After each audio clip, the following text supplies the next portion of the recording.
الابيض في الاسود ده، والعيون.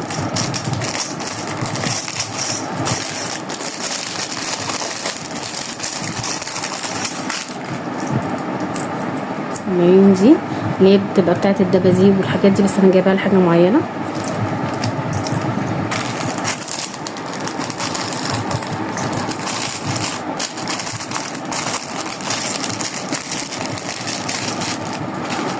برضه ده كان الكيس ب5. نكمل بس الفيروز الاول. ده بقى الفيروز المقاس الاكبر، تقريبا ده مقاس 8.